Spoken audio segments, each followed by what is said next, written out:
Okay. Hello, everyone. I'm Professor Dejan Milic from University of Niš, Faculty of Electronic Engineering at Serbia, and I'm going to present the paper called Automatic Life Support System for Aquariums at Fish Diseases and Fisheries Biology Laboratory at LMU. My co-authors on this paper are Professor Palic from Ludwig Maximilians University in Munich, Vladimir Tsokanovic and Nenad Petrovic from my institution.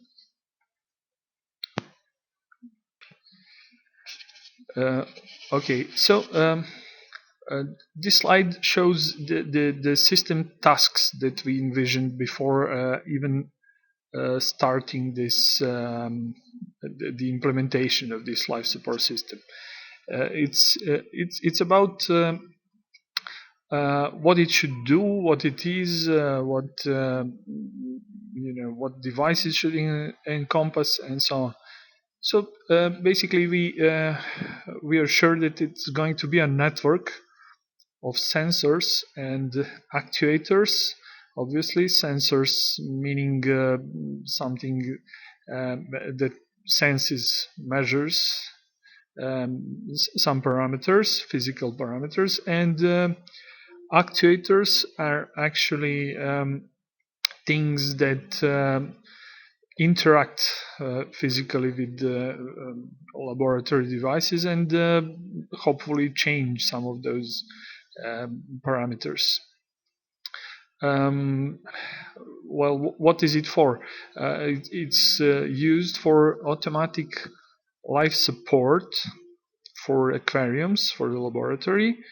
Of course, there are some things that should be done with the aquariums if you want to keep your fish alive. And instead of doing that manually, you can give the task to the automated system, and it does that for you. It should be scalable. You should be able to add more aquariums and more control units or nodes. For that matter, you should be also able to reduce the numbers. You can if you decide that you have one aquarium too many, you can get rid of it. So it's supported. And the thing is, the system allows laboratory staff to concentrate on research, which is really their primary function, instead of performing these manual tasks with of life support system. On day-to-day basis. Of course, the system should monitor the parameters of aquariums non-stop, continuously, and it should be able to collect the data for further analysis if needed. And it provides access to control system and to system parameters, meaning for example, temperatures and other things in connection with aquariums, and it should be done via user-friendly web interface, because nobody likes to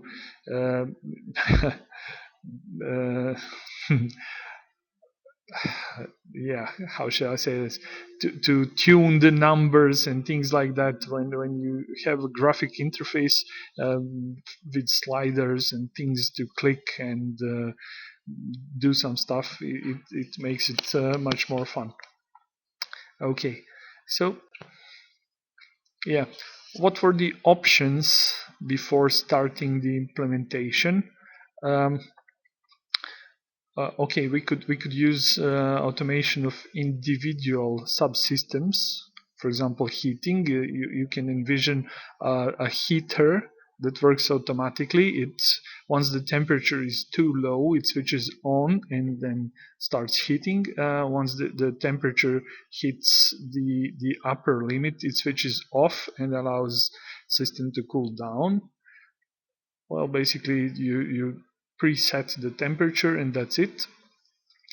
And you can do similar things with light, feeding the fish at precise time and so on. Yeah, that's one thing. But these systems that individually automate tasks, they would require additional monitoring, because they're not supposed to monitor anything other than for its own purposes.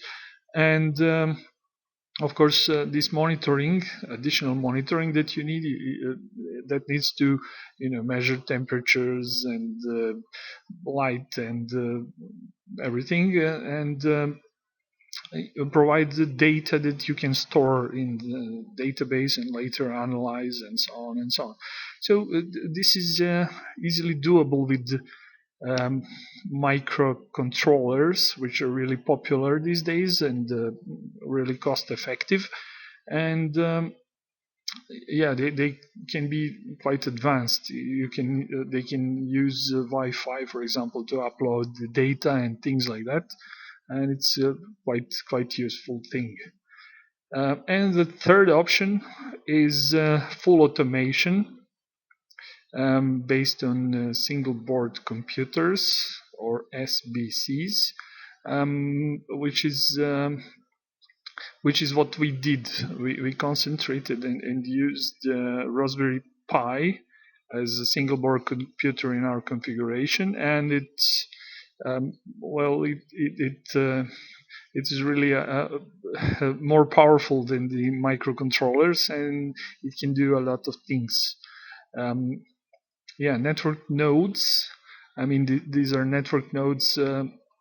If you look at that and them from the network perspective, I mean, they are entities in the local laboratory network, and each consists of Raspberry Pi and a range of sensors and actuators capable of running complex tasks and basically advanced automation. They are capable of making decisions on their own, certain decisions, and they can function as standalone systems in case they experience connectivity outage. I mean, if you want to keep your fish alive, in case your Wi-Fi network is not operational, this is the way to go. Okay, and here we have a tank schematic. This is what we did. This main tank in the middle is interconnected with other devices via some pipes and things like that.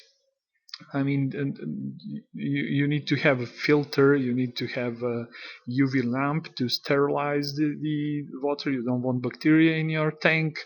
You don't want some sudden temperature changes and things like that. So you have a lot of sensors for temperature and flow meter and so on and so on.